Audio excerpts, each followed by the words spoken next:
Rio Grande are here. And I wonder if you could tell everybody what that is, because I'm not sure that everybody knows. You're calm. Do you wanna tell them what we do? Oh, okay. So, as fearless leader has indicated, my name is Denninger. I'm the co-VP of communications for the SPJ Rio Grande chapter. Makayla Grijalva is the other co-VP. I don't know. Something like They're both We do the social shit and the web stuff together, so it's a good thing to have two of us. So SPJ Rio Grande, this is the Society of Professional Journalists, is what SPJ stands for. It's a national organization that basically provides support, training, a safe space to vent about the industry. And we have local chapters all over the place. So our chapter, the Rio Grande chapter, encompasses New Mexico and basically the El Paso area of Texas, because I guess the Texas chapter didn't want them. I don't really know why. I think it's more that we just kind of claim El Paso. Yeah, we're like, you're cool, you'll be part of us. So I can't really, we've got like 50, 60 members in the local chapter. I think so. Well, you know. So it's an ongoing thing about how many regular members we have in the local chapter, because national's a little off in their counting. But anyway, I'm here to talk smack about national. Digress. So what we do is a local chapter, and it's like this is a volunteer board, okay? So we're local journalists. Makayla and I work for the Valencia County News Bulletin down in Valencia County, as the name indicates. Ryan is a hired gun, and he will work for anybody who pays him. So no, Ryan's a freelancer. He does a lot of awesome work for the Las Vegas Optic. He's recently picked up a couple of really cool gigs for LA Times, yeah. So there's 11 of us on the board, and what we strive to do is make journalism better in New Mexico and El Paso. We try to be supportive of our members and then the journalism community as a whole. It was this year, I'm sorry, the pandemic years, Lendy. This past August and into September, we did a series of mental health virtual workshops. We had a facilitator come in from NAMI. We had a session from the Dart Center. Really good information, because, you know, journalism and mental health, we had issues. So we do other things, like throughout 2020, we were able to offer support, monetary support, to folks out there who, you know, they lost their gigs, they were having problems putting gas in the car, just whatever they needed, because the pandemic was kind of, you know, screwing with us all. So we also do programs like this where we come to organizations, to publications, offer advice, offer training. I think our main purpose also is if you're able to be on a board as a professional, you have kind of quote unquote maybe made it in said profession. So we all pretty firmly believe that it's now our job, that we've kind of established ourselves in the world of journalism here in New Mexico, to reach back and make sure those that are coming up and who want to be in this industry, who are passionate about it like we are, that we open doors, that we create pathways to future employment, to mentorships, to moving you guys forward however you want to move forward. Because, well, not Makayla, but me and Ryan, we're old, we're tired.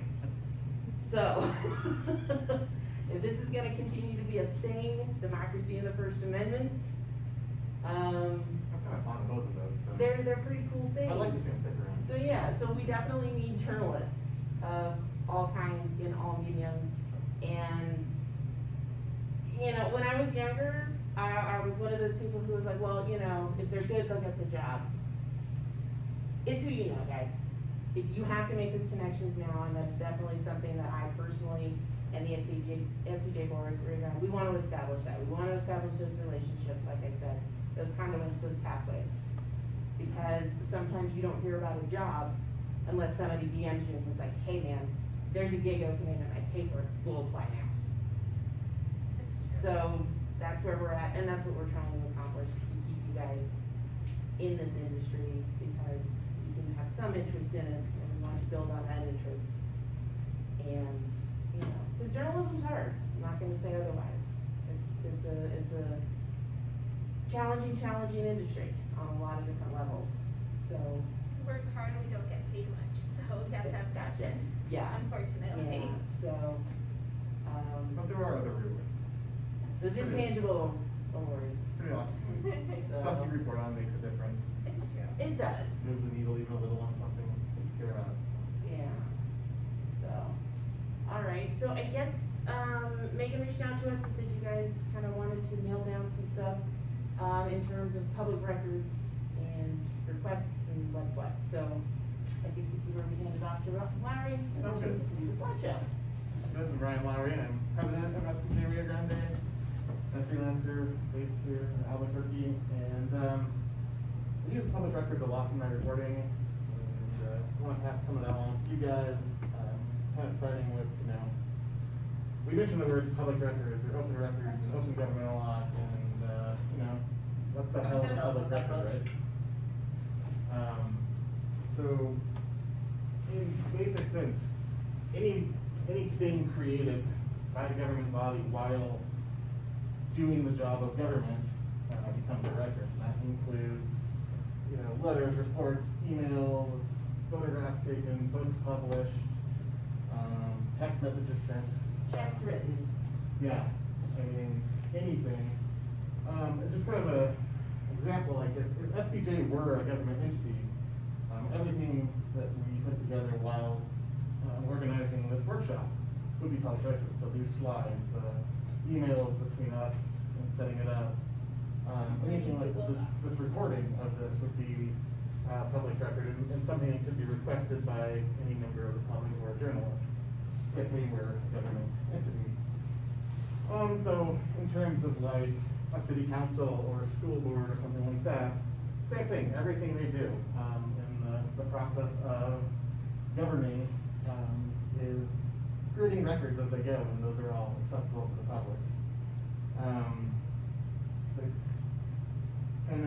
The reason why that's important is, like we touched on, it supports democracy. It's a key element of knowing what our government is doing, and we can also use it as kind of a vetting process to see that they are doing what they're supposed to be doing, what they're hired to do.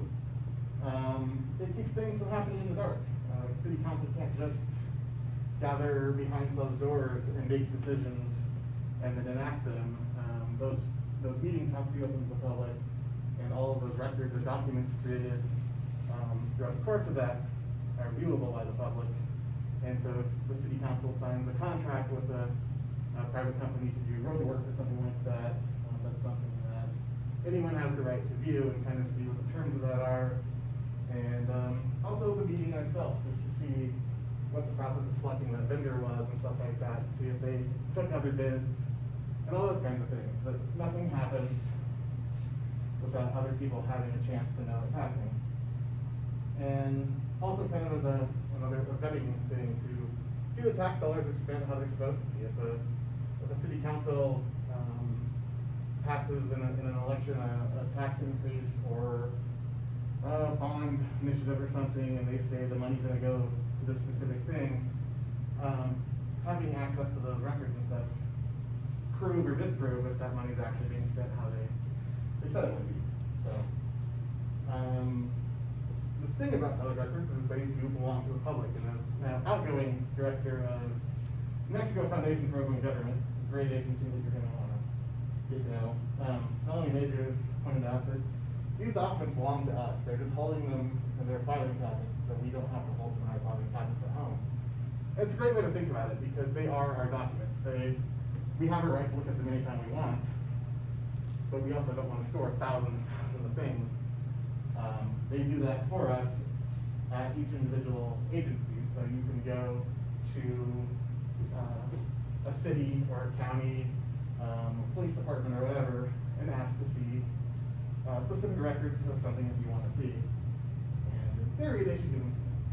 They usually do. So, and yes, if you have any questions at any time, just stop. yeah, well, and one thing I wanted to mention, because I know I was talking with Makayla and other Lobo alums, it's a problem sometimes to get records out of the university. One thing you need to remember, and we've used this on one of our agencies, the Los Angeles schools, who are sometimes reticent to give us stuff. They will make us wait the full 15 days, just because. What does the I stand for in IPRA? Inspection. The law says you have the right to inspect, i.e. go into an office and lay eyes on a public document as soon as humanly possible. So if the Board of Regents signed a contract on Tuesday, you should be able to walk into somebody's office and look at that damn thing either the next day, Thursday at the latest. Yeah. The fun thing, and okay, documents. You have to have your documents. Well, I'm just looking at it. Take pictures, scan it. There is literally nothing they can do to prevent you from doing that. There is no law that says you cannot walk into an office, they give you a public document, and you sit there and take your own pictures of it. Melanie Majors, again, she's told me stories of lawyers carrying copy machines into buildings, plugging them in and making copies of documents while they're there. Bringing in your own flatbed scanner back in the day. Now everything's on your phone. So yeah, sit there and PDF that damn thing. And remember, also they will try, well, there's stuff in there that needs to be redacted. Well, redacted. Redact your shit and give it to me. And if you give it to me in an unredacted form, that's your problem. That is not y'all's. Now, ethically, if they provide you something that is unredacted and it should not be made public, and you are either going to share those documents online to show your work, or cite from them, please don't use the stuff that should have been redacted for them. It's, you know. Just common courtesy, because sometimes they leave, like, I've gotten court documents before and they leave the defendant's social security number on there. Mhm. And it's like, I can't publish those documents online, I have to go and redact them myself before publishing. Yeah, and I know sometimes we just have a policy of double checking things and going a little extra. Crash reports, they will have everybody's information in there. They have their driver's license number, they have their date of birth for both the person maybe at fault, the person who was hit, whatever. They will also have some things in there like the VIN of the vehicle. License plate number. Well, yeah, I mean, so, well, we will redact out somebody's home address, their social security, the month and date of their DOB, we will leave the year. Driver's license number, we also take out the VIN. License plate that's on the exterior of the car, that's viewable by anybody who walks by. We try and look at it of like, okay, what is the stuff we could leave in this document that we're not legally required to take out, but could make somebody's life difficult down the road. Somebody steals somebody else's VIN because we put a PDF up about this, hit and run traffic crash. That's, that's a crappy thing to do to somebody who. Kind of a rule of thumb is information that could be used to steal someone's identity. That's kind of what you're trying to prevent. Date of birth, social security number, those kind of things. Also, watch them on names of victims, especially in crime, especially in sexual assault crimes, especially children. If a minor commits a crime in New Mexico and charged, there is no protection for them. You are not obligated to not name them. That is your own personal internal policy. It depends on the level of the crime for us. We have named and published a 10-year-old murder suspect because it was murder. The kid who looks like he accidentally shot his girlfriend in the arm and broke it because he was being a doofus in a no doofus zone when he was unloading a handgun and he was 17. We didn't name him, but we needed to explain to the public what the situation was because initially they said, oh my God, it was a drive-by. Not a drive-by. So we explained the situation, we took into account the age, the severity of the crime. I mean, I'm sure, nobody's super happy she got shot in the arm and broke. I mean, that's not good. But it was a stupid and a no stupid situation, so we left out the name in that case. But we're not obligated to legally. So. Yeah, so there are quite a few ways you can use public records in reporting. criminal records are a great example. A lot of times that's your best chance of knowing kind of why someone was arrested, is going through court records and getting those details that police aren't going to tell you. Yeah, I mean, city council meetings, again, school board meetings. There's a document mentioned in an open meeting. First of all, the document's introduced in an open meeting, it becomes public record, so you can get your hands on that. Same thing like she was saying, you can go down, even for that school board meeting or the next day and ask to see that. And so, in your story, instead of just saying the school board introduced this document and said it said this, you can actually get that document and tell your readers what's actually in the document. But some of the deeper ways to use it, and ways I use it a lot, is, this is just one example where public records led me to answers to be able to tell readers, but ended up leading to a whole secondary story too.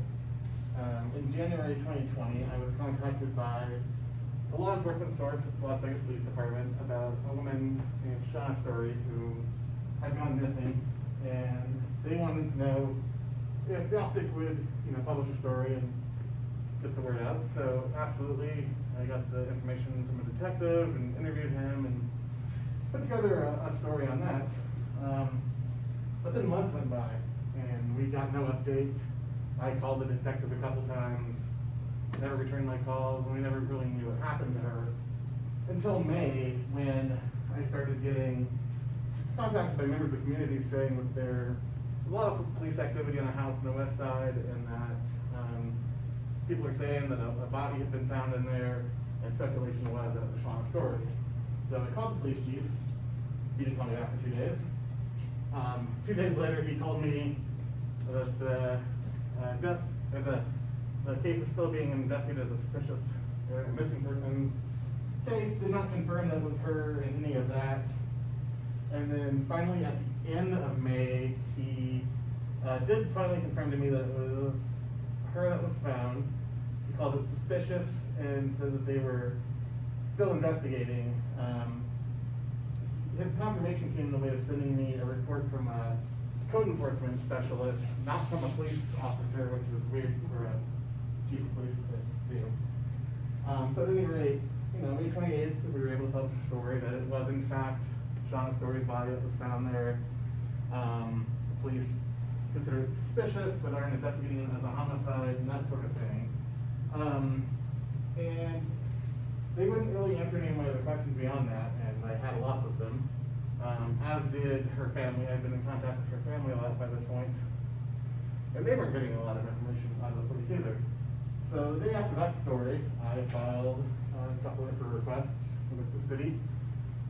In one, seeking police reports and 911 dispatch audio and dispatch logs pertaining to the actual discovery of her body at the house. And then based on the fact that a lot of people have told me that police have been to that house a bunch of times throughout the year, and even the reports of the body being in there, I filed a separate IPRA request seeking the same documents on any call of service to that address from the time she went missing until May 28th. And I got back a pretty good trove of documents there, in actually pretty timely fashion, and including the police reports, which every officer who responds to anything then writes their own report. So if 2 or 3 officers respond, each one writes their own report and kind of details their side of what they found. So I ended up with about 30 pages of those kinds of documents, and it really painted a picture for me of Story's final days, what happened. It didn't answer why she was killed or really how, but it did show that she was found wrapped in a blanket, a tarp with wire around her, bag over her head, shoved under some floorboards that were then replaced. So for the police to say that it was suspicious but not being investigated as a homicide seemed really weird, because she didn't put herself under the floorboards and replace the floorboards. So I was able to write a story about that, and let the public know what happened, and the fact that it seems more than just suspicious. But also the other thing that developed from those records was, second you know, in the story, I'm able to spell out all the times, the 6 previous times the cops have been to the house without finding the body. But then also our amazing graphic designer, Maria Sanchez, was able to also visually tell that story from those same public records and this awesome graphic she did. Can I ask, who took the picture of the house? That was Katie. Okay. Former Yeah. news bulletin employee. Yeah. Well, no, I mean, it just really, it sets the tone for the story very well. It does, and I told her it was super creepy to go out there, and she was getting mugged down by neighbors, and so Katie is one of those fearless, just, you know, go do it kind of reporters, so. Yeah, I mean, that's the house she was found in, and yeah, the graphic tells the story. And so, again, like, visually, with public records, we're able to tell a story, but I'm also able to detail it in the story I wrote. But then the secondary story, aside from just being able to kind of explain what happens on a story, the secondary story developed kind of important story that the local police department was at this house where there was a body under the floorboards 6 times, didn't find it. It was a code enforcement specialist who was there responding to a call about some garbage on the property, who thought things seemed off and smelled bad, and he basically made the cops come out and look around. It was that 7th visit where they finally discovered her. So clearly from the autopsy results and photos, she had been there for months and should have been found sooner. Family could have had closure much sooner. But at any rate, I mean, that's 30 pages of public records allowed me to tell what happened, allowed for this visual explanation of things, and uncovered a whole secondary story that I think the public had a right to know that their police department didn't seem to investigate this very much. And you know, there's questions there. Why? Is it she was a drug user? Do they not get her because of that? You know what? And those are questions I still don't have answers for, but they're questions I wouldn't have known to ask without those public records that kind of showed me that there was a story there. So now that that's published, have you guys seen any, I mean, has the chief come and said, yeah, we're gonna look at our policy and procedures and our processes and how? No, that chief was removed. Okay, I'm like, you guys have burned through a few, so. That chief was removed. He was replaced by the guy who was the detective in charge of this case. Who, the last update I read about this, dodged my phone calls for like a week and a half and would not talk about it. Cool. He is now chief of police in Las Vegas. Cool. And I still have gotten no further update on any of that, or yeah, like you say, any kind of review policy user. Because when you do a story like that, I mean, there's a lot of different elements that Brian was talking about. There's the whole, her family just doesn't know where she is, has no idea what happened. I've thankfully never been in that position. I can only imagine how horrific. And some live in state, and some live out of state, so it's kind of refreshing for those out of state who were traveling here to like go search for her. Yeah. So, you know, you've got that whole element, okay? But now you also have raised the issue of, there seems to be maybe some systemic issues within the department of how they respond to things in the community. Because as a newspaper, I've been with the News Bulletin for 6 years, or since 2006. It's a lot of years, I'm not doing the math. But the thing is, you get people who call your news office, who talk to you frequently, who have ongoing issues,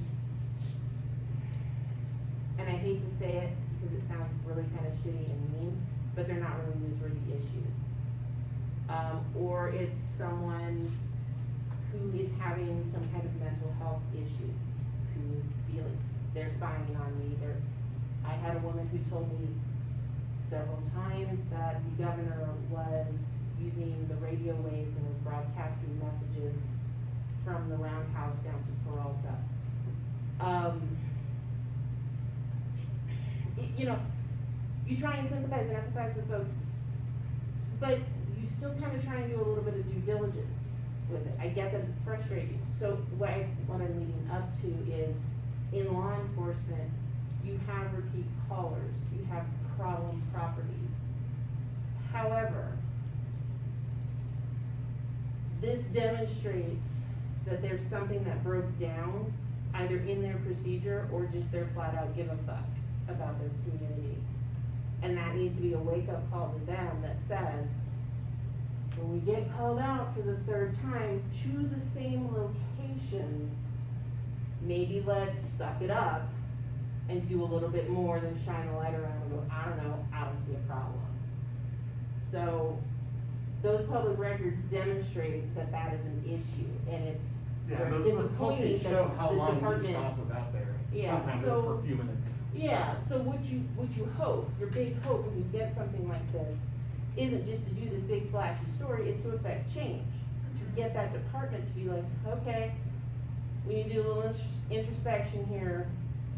We need to think about how we do what we do and step it up. And unfortunately, it seems like, Or, I guess, Hasn't changed yet. yeah. I guess even if Which it is doesn't part of the affect, frustration of. if it doesn't affect change at the police department level, you're at least creating awareness about the issues, so that Right. people understand that there's this issue within the police department, so that Yeah, they can hopefully act. at the end of the day, like, I feel better that I was able to get her family some answers and some little bit of Right. closure. And then, yeah, like Makayla says, like, people know about it, otherwise it happens in the dark, like I was talking about earlier. And, you know, maybe it might be slow change. Maybe eventually Hopefully. enough people will raise their concerns with elected officials and get some change and get a little more responsive police department. In terms of getting records, yeah, you Julie touched on one thing.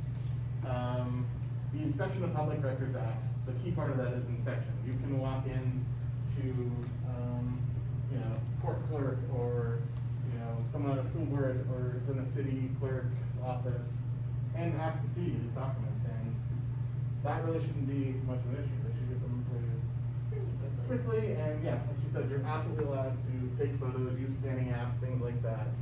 I have heard stories and reported on people trying to charge for even viewing the documents. That is absolutely not allowed, and definitely push back if someone is trying to charge you some sort of fee for looking at a document. The other side of it is we do live in a very convenient electronic society where we can get a lot of documents emailed to us. And you know, the downside of that is waiting a little longer. You can walk in and view records tomorrow, whereas it might take days or weeks to get them emailed to you. But if your deadline allows, and especially with the full college load of stuff to do too, getting them electronically sometimes is also pretty awesome. And it's a pretty straightforward, really 3-step process. The first and really hardest part is just finding out who to contact. You know, especially if it's the first time you've ever requested documents from that particular agency, you're gonna have to poke around Google a little bit, poke around the city, county, whatever it is, website a little bit, and try to figure out who you should send your request to. Every public body is required to have a records custodian, and so that is usually listed somewhere on their website. A lot of times just searching like, you know, City of Albuquerque IPRA request or something like that will get you to those answers pretty fast. If all else fails, pick up the phone and call the agency and ask who the hell you should be talking to and get their contact information. Once you have that, like I say, that's probably the most difficult part. Next part really is just write a request and ask for the records. It doesn't have to be anything. There's no one way to write an IPRA request. It doesn't have to be particularly long or wordy. There's no like special phrases you have to include. But do let them know the records you want to see and be as specific as possible. If it's the police department, do not just ask for a record for that arrest that happened Saturday night in front of the bookstore. Yeah, unless you gotta have as decent PIOs. Well, yeah, if it was a major event, maybe they'll know what you're talking about. Yeah. You know, give it as many details of the document or the incident or whatever it is that you're wanting information about. And the more specifics you can include, the quicker the process is going to be. And it's not a bad idea to mention in your request that you're seeking records under IPRA, under the Inspection Public Records Act. Just establishes that you know the law and that you expect to get these records. One thing I've done, so I don't have to reinvent the wheel, and it's case overtax the 2.5 brain cells I have left on any given day. I just have a Word doc, and it leads off with, under the New Mexico Inspection of the Public Records Act, I am requesting the following public documents, that. And I also have some bottom graphs that say, I'm requesting them be sent to me in a digital format at this email address. If there's any cost to be incurred, or if they're not able to provide it digitally, please contact me at blah, blah, blah. And there's like, you know, so it's just, you just fill in that middle part with a handful of, you know, your details of what it is. So you don't have to be like, I forgot to tell them just to email them. Yeah. Because some public agencies are not as helpful as one would hope. Because if you aren't that specific, if you don't say, hey, if this is a digital file, Yeah. just they will print that thing out, Try to- they will charge you, and they will try to mail it to you. Yeah. Yeah, so if you are expecting them to be emailed to you, yeah, that's another good piece to include, is to say, I would like, if they exist in electronic format, I would like Yeah, them emailed if to they me at this exist. address. Right, because some, especially when you guys start working, you know, outside of a college newspaper around, when you're dealing with agencies. I made a records request a handful of years ago for, okay, we'll get into that in a minute. It was a big request, it was for a span of 10 years, for, billing and payments, pertaining to a hospital project that has yet to come to fruition in Valencia County. We don't talk about that, but my point is I knew there was gonna be an overlap because it was a long-running project. And I have a good records custodian at the county, I will say that. So she responded to me really quickly, like in that 3-day letter, and said, hey, here's the deal. And I knew this was coming. She's like, we have a lot of it digitized. She's like, but those older records, like they're literally in a box in a basement. We're gonna need extra time to get that. Now that's a good records custodian communicating back to a requester that, yeah, we've got them, not a problem. Thing is it's literally gonna be human searching through files to get these older records. And then, you know, a lot will depend on the agency, like, Right. City of Albuquerque, Ethan Watson, he's a trained lawyer himself. He's got a staff of, I think, 7 people, and all they do is respond to IPRA requests. Right. If you go to a smaller, entity, it's probably one Yeah. person who didn't even know they were gonna be records custodian, but someday, Well- someone came down and was like, hey, congratulations, you're in charge of this. Yeah, most of the municipalities we deal with, in Valencia County, it's the city or village clerk who already has a whole job. Right. So, they're the records custodian because they know where everything lives. Yeah. And sometimes too, they don't necessarily know how records work or what you exactly want. Like I requested the ICIP list from Peralta, which is a very, very small agency. And she screenshotted a PDF document and sent me just this much of the whole ICIP list that I needed. So I had to email her back and be like, can I just have the whole thing? You took that extra step that you didn't need to. Yeah, I think that's part of the being specific, is that like, Yeah. especially if the beat you cover a lot, chances are you know the documents better than the clerk you're talking to. Yeah, and the thing is and I'm not by any means giving UNM a pass on any of their chicanery, but I would say a good 85% of the time when you make a records request, especially if it's the first time you've made one to an agency or something, or if you're dealing with a smaller agency, their initial response may not be it may not be what you wanted, like Makayla, she screenshot. 90% of the time, that's not malice. That's just them not understanding what their response needs to be, and that's our opportunity to be like, well, when I ask for this, this is what I need from you. And most of them, they're like, oh, well here. Yeah. Because they're just not quite parsing what it is you're requesting. So give them kind of that, you know, make it a communication if you can. Yeah, it doesn't always have to be like a very official, communication. Yeah. It can be a Except conversation. with UNM. UNM Yeah. usually likes Right, very and as I official said, they're a whole communications. other But- problematic Yeah. thing, but once you go on to other, newspapers and deal with other agencies, in a way, it does become a little easier to do, because they have someone who is dedicated to records, who has done them enough, you have a relationship with, like you've seen and met this person at meetings, you know their cats' names, so, you know, you will build that, And like I said, Angie is our records custodian for Valencia County. She's very good at her job. Most of the time, I can just shoot her an email, and I'm like, hey, I need that document from the meeting last night, and she'll just send it over. There will be a time, possibly, and this has happened to me, where a custodial will be like, yep, we got that. Could you do me a solid and file a formal IPRA request? Because it creates a paper trail for them that they hand over to their boss when they get chewed out for turning over this controversial document to the press. And they're like, hey, law, can't help it. So sometimes you need to do that for people you are in contact with frequently to get your job done, to not cause strife for them because their elected body considers something, that's not their problem. Legally under IPRA, you can make requests audibly over the phone or in person. You don't have to put it in writing. But yes, a lot of times it's about building that relationship. There's nothing wrong with putting it in writing. If it helps them do their job without getting in trouble, then the next time you come to that person. Yeah, the hazard of doing it in, because I've done that verbally. I'm like, at the end of the meeting, I'm like, hey, can you send that over to me tomorrow? And they're like, yeah, no problem. And then 3 days later, I'm like, shit, I never got that. And I'm like, email them, and they're like, shit, I never sent it. Like, so, but then when you come up to it, there's no way to enforce that. If you need to make a complaint to the AG's office based on I asked for it verbally. Yeah, I'm gonna say, it helps you because it creates your own paper trail. And then if you do have to complain to the AG about it, you can submit all of your correspondence to say, here's what I asked. Yeah.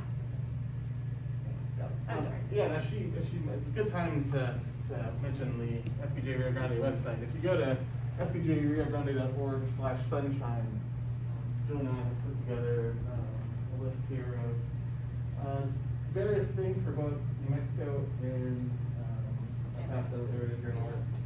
One of those things, if you click on the first one, you get to this page, which will take you to the chance to download, as she was saying, from that template that you can work from. We have a PDF or a Word doc of a sample IPRA letter that you can download from our website, kind of customize to your liking, keep on your computer, and just use over and over. So.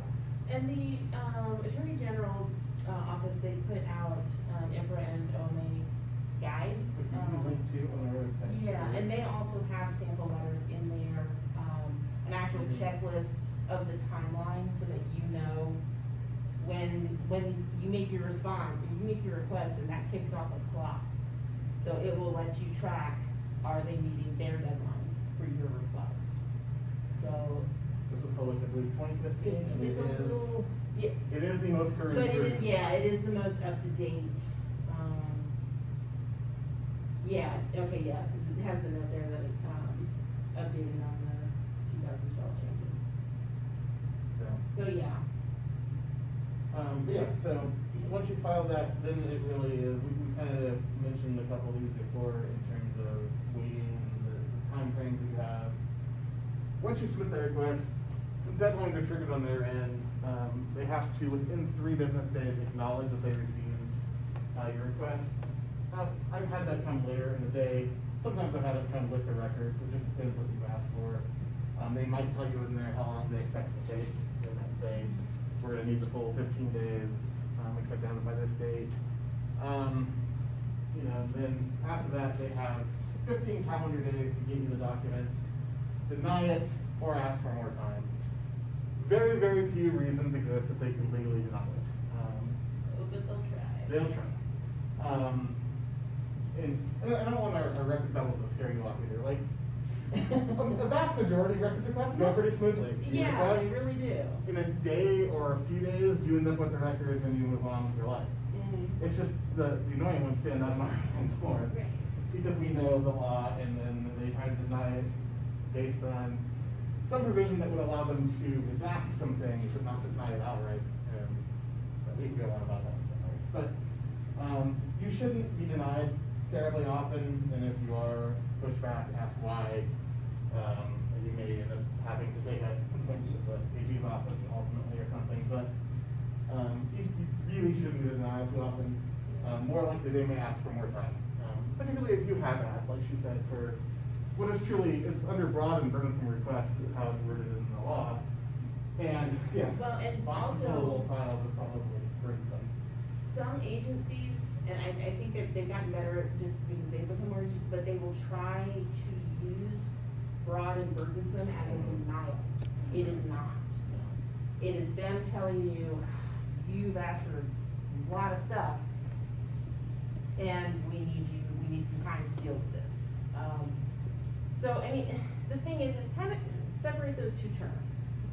Broad. I'm gonna ask. For records, another arrest that happened Saturday night. Now Well, but I mean, a broad request that legitimately should be narrowed is asking UNM for every accounts payable check issued in the last 2 fiscal years. Yeah. What the hell? I mean, narrow it down. Yeah. You give them a department, give them a 6-month span. You might want all of it, and but you might have to do it in smaller, singular requests. Because that's a broad thing, and it's a burden. And they can't deny you, but they legitimately can take time because it's legitimately gonna take time. Even if everything is digitized, you still have to go do the right sorts and the right searches and compilation, and so sometimes things take time. So when you're drafting these, try and be as, like Ryan said, as specific and as narrow as possible. Give them, a tight time frame when you're 100% sure something happened in that time frame. But tell them about what the records request we did for the, dealing with the settlement on the superintendent thing. How we narrowed that. So what was happening is we knew a settlement, so it started with the former superintendent sued the school district, and she had called us, tipping us off that they had settled in the civil suit that she had put against them. So we were just trying to get the settlement documents, figuring out how much the school district paid her directly, but she was not allowed through the contracts that she signed to disclose any of the amounts. So it started with us asking for any checks paid out to this particular superintendent from the school district, or her lawyer, or I think the insurance agency. And then we started asking for email communications. And then we finally got the settlement, probably a month after we found out about it from her, just because we were jumping through hoops and trying to figure out how to get those documents from the school districts because nobody else was giving them to us. But we just kind of had to pick it apart piece by piece until we got all the information we needed. And that's another way to get, bigger. I learned this many moons ago when I happened to go to an IRE conference. I was actually up here at the library. And I've not used this tactic, but I know a couple of reporters, Brian Furlow, he does a lot of health reporting, so he does deep dives into stuff. And the advice they gave us, I was telling Makayla this, so she's gonna be annoyed because I'm repeating it, but it's like the old joke, how do you eat an elephant? One bite at a time. One bite at a time.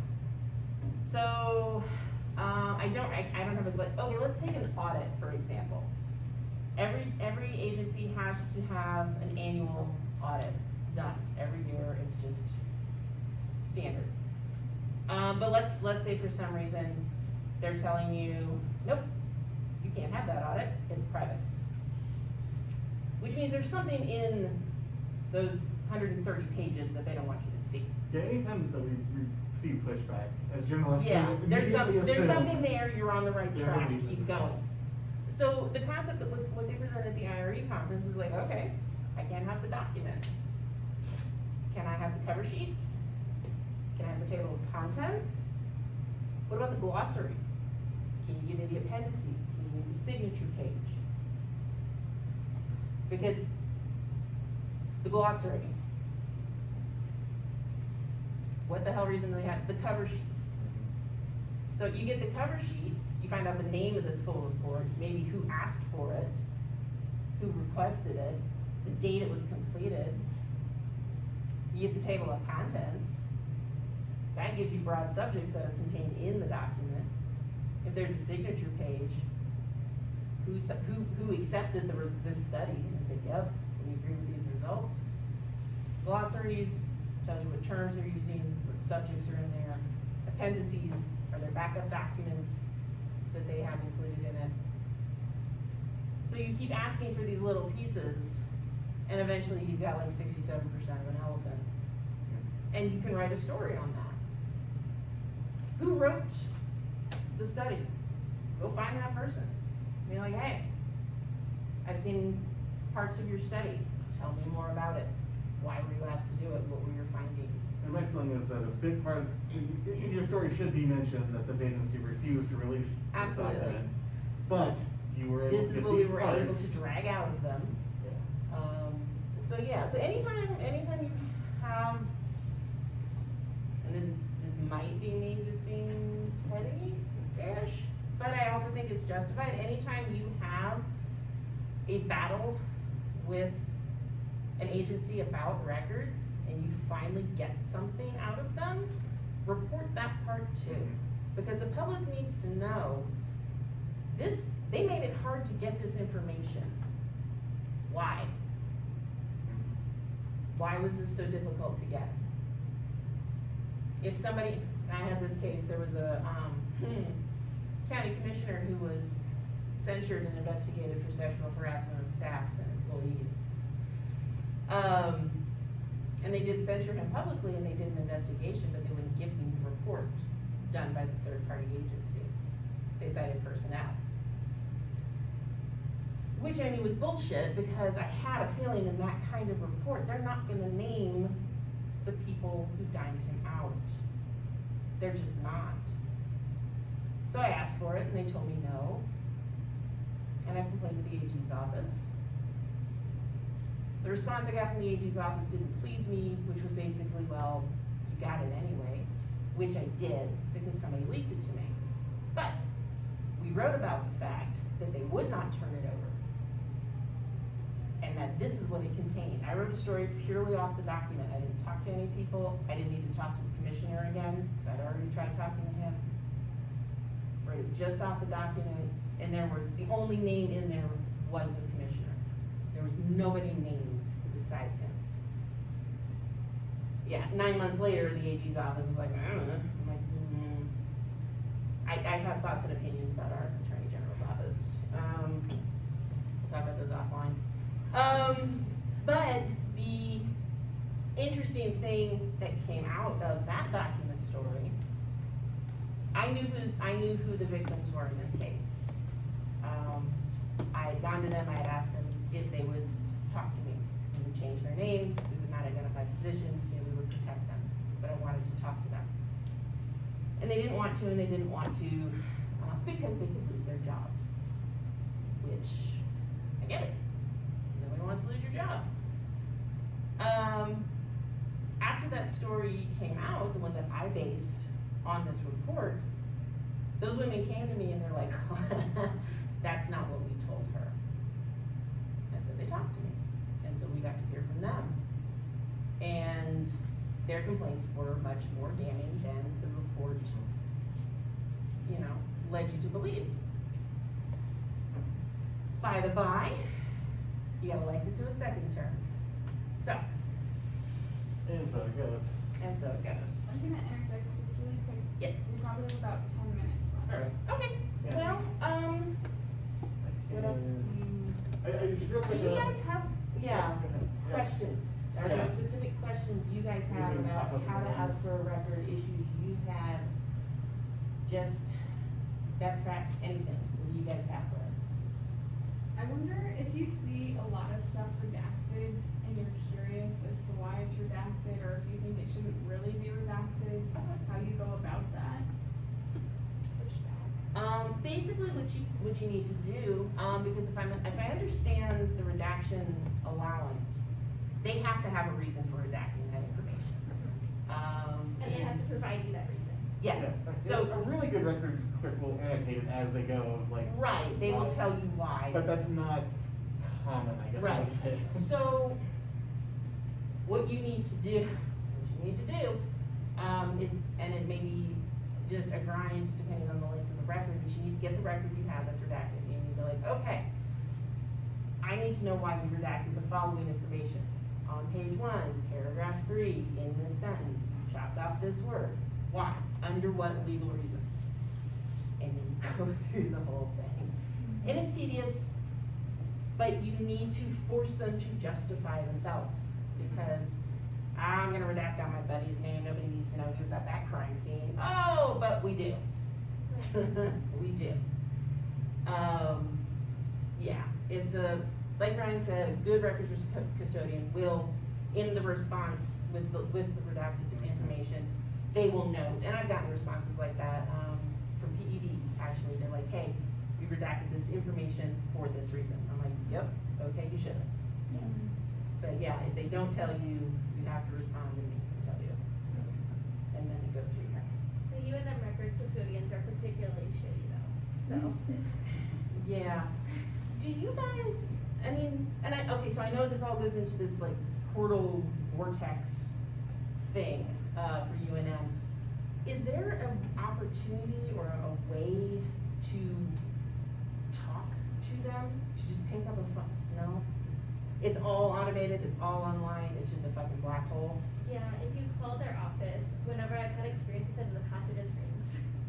Okay. And it's really hard to talk to somebody. I know Justin has emailed with them before, but yeah, they are particularly fond of the daily logo, so they're very good about putting up their walls. Through OMI, I mean, they're pretty responsive generally. They have a good PIO. I don't know that I've ever gotten like a ton of extra answers out of her, but Yeah. it probably depends on the part of UNM. Right. Yeah, I mean, and the response you guys get from your records custodians, basically, remember I mentioned that every agency gets an audit every year? There is something that auditors look for, and it is called tone at the top, i.e., what does leadership do? What is the culture of your organization?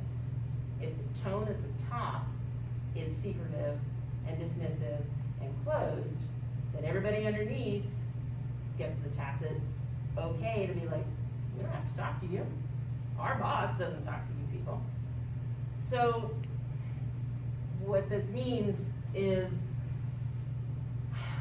I don't know, it's kind of maybe gonna suck until it doesn't. Until you get an institutional change that says, we are a public institution, we understand we are beholden to the public, whether they are journalists or just people. And we have an obligation to give them the records until you get that direction from the top of this university, from the president, from the Board of Regents. It's going to be hard to basically break your records custodians of their crappy habits, because they are not going to get in trouble from their boss if they drag out a records request for you guys for 3 months, right? I've written a couple stories about a Northern New Mexico school district that seems to go out of their way to deny records requests. They've spent something like $68,000, I think it was, in 1 year on legal fees, having their lawyers find ways to delay or not release records. And I mean, one thing you guys, that's the topic she was saying. yeah, one thing you guys can do, and it's work and it's a long process, is, you make a request, they dick around with it, blah, blah, blah, you finally get it, it's insufficient, you go through this. Make a complaint to the AG's office. Either say, hey, look, here's all of our documentation and exchanges and records requests for this semester. There is a pattern here and it is problematic. You need to fix them. You need to tell them we need to get it together from the Attorney General's office. Now, that means keeping track of your requests, having all your documentation. You can do it either like one big, hey, here's a huge problem in a pattern. You can do it every single time you have an issue. And We've just mentioned overwhelm the them. complaints a lot. You just go to the AG's website, top right corner, there's Yeah. and you'll fill out an online form. Yeah, they now have an online form, which is actually very handy and easy to use. You make a narrative, you say who is the offending agency. You can upload documents. You give them who do you need to contact So, you know, you give them all that information, you upload all your documents. Because the thing is I'm pretty sure when somebody makes a complaint to the Attorney General's office, it's not your records people who are responding, it's the university's attorneys, and those are not cheap. So, that, you know, and I'm not trying to, I don't be petty with it, but yeah. No. So Keep making sometimes, complaints and make them spend money on their attorneys, and eventually somebody will be like, you know what? and sometimes nothing happens, but I've won a couple of complaints where the AG has issued Yep. a determination in my favor saying, no, he's right, give him the Right. records, so let's move the needle. Yeah, and also remember, the IPRA has a little bit more teeth than an Open Meetings Act violation. You are entitled to damages. Yeah, There is you a can be daily recorded. fine for, once they go past that 15 days, daily fines. It can get expensive. I've not seen the AG enforce that very often. Yeah. They just enforce it with the APS fees. Oh, that's right, true, with that was APS. recent, yeah. Yeah. Quite So, a few $100,000, I think. was the yeah. other thing. So hopefully the AG's office is taking a more dim view of this kind of crap. The thing with them though, I have literally gone a year waiting for a Oh, yeah. response from them. I'm still waiting on a response from last December. Right, so one thing you guys need to think about here, since you change cohorts frequently, is you need to have somebody or some way to preserve the institutional knowledge so that when the incoming crew comes in, they know, hey, we have 16 outstanding complaints with the AG's office, keep track of this. And when we get responses back, we need to follow up, we need to report on them, we need to whatever. Because, you know, they'll get lost, and you guys will lose momentum and kind of have to reset every year, and that's gonna be at the end of that. Anyone else? Any other questions? Anything at all, just little big ones, just anything. We're more than happy to. Awesome, well, hope that helped at least a little. We can come Hope back, so, we can go yeah. in more depth. Yeah, so I mean, you guys know who we are, we're eminently findable, emails are on my website, I'm on, you know, Facebook and all that good stuff, Twitter, Instagram, so if you have a question, hunt us down. I mean, or just, you know, SPJ, our email is right there on the website, if you guys have a question, just shoot it to the general email, someone will respond, so, more than happy to help you guys out. Thank you so much. Yeah, absolutely. And there's a few people on Zoom too, which is why the Okay. laptop's open. Yeah. Hi, Zoom. Cool. Thank you so much. I think that was really, really insightful. We don't get I hope so. these kinds of workshops much as a logo. Thank you very much. Well, and one other thing, I mentioned the OMA and IPRA, the compliance guide that the AG's office does. They're a really good resource because they have like, here's the black and white, here's the law, the actual, and then like, here's a plain language explanation of it. And then they also include in there examples. And these are literal complaints that they have gotten and made decisions on. So read through those. It will kind of help guide you sometimes with questions you have, about it or about meetings. And look at, and you know, they're like, oh, there's this water board, and that's really similar to something I'm dealing with.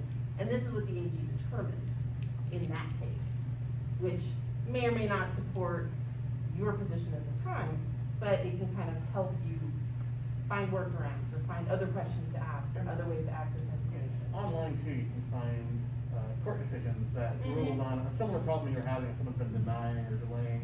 Right. When you follow up with somebody on an email, you can cite that court hearing. and Right, say, the you know, Supreme New Court Mex- recently decided. Yeah, that- the New Mexico FOG, they've Yeah. got, a pretty comprehensive listing of, recent, court rulings Yeah. and case law, so. Feel free to refer to those.